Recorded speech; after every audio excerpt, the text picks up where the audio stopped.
오늘 기쁜 마음으로 여호와께 예물을 바칠 사람은 없습니까?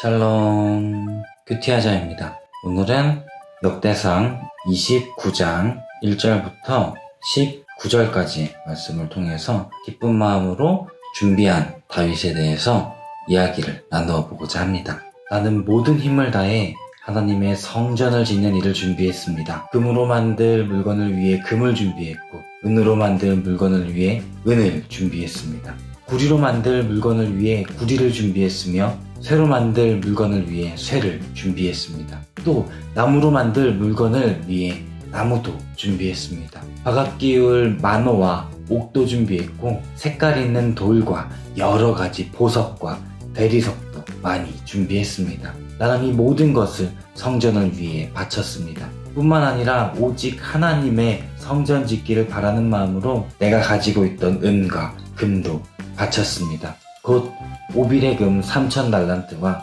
순은 7,000달란트로 이것을 가지고 성전의 벽에 입힐 것입니다. 또한 온갖 금기구와 은기구도 만들 것입니다. 기술자들이 금과 은을 가지고 성전에서 쓸 물건을 만들 것입니다. 오늘 기쁜 마음으로 여호와께 예물을 바칠 사람은 없습니까? 그러자 각 가문의 지도자와 이스라엘 각 지파의 지도자와 천부장과 백부장과 왕의 일을 맡아 하는 지도자들이 값진 것을 바쳤습니다. 지도자들은 기쁜 마음으로 여호와께 예물을 바쳤습니다. 그들은 한결같이 기쁜 마음으로 여호와께 바쳤으므로 백성들도 기뻐했고 다윗도 기뻐했습니다. 하나님이 다윗의 아들 솔로몬에게 성전을 짓는 일을 맡기셨어요. 다윗은 솔로몬이 성전을 지을 때 어려움이 없도록 많은 것들을 준비했습니다. 성전터를 사두었고 은과 금을 비롯하여 각종 재료들을 넉넉하게 마련해 놓았어요. 하나님께서는 만물의 주인이십니다. 보이는 것뿐 아니라 보이지 않는 것, 모든 것이 다 하나님의 것이죠.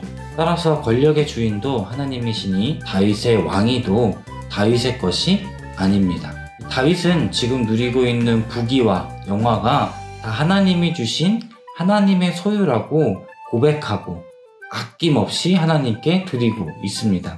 감히 자기 소유로 하나님의 집을 지어드린다고 생각하지 않았어요. 빈손으로 와서 하나님이 주신 복을 마음껏 누리고 살고 있으니 하나님께 드리고 이웃께 나누는 일을 아까워하지 않았던 거죠. 우리 또한 이러한 자세를 좀 가질 필요는 있을 것 같습니다. 하나님께서는 정직한 마음으로 기꺼이 바치는 것을 기쁘게 받으세요. 사도행전 5장에서 볼 수 있듯이 내키지 않는데도 남들에게 보이기 위해서 또는 의무를 다하기 위해서 억지로 드리는 것은 나도 속이고 하나님도 속이는 일일 뿐이라고 이야기하고 있습니다.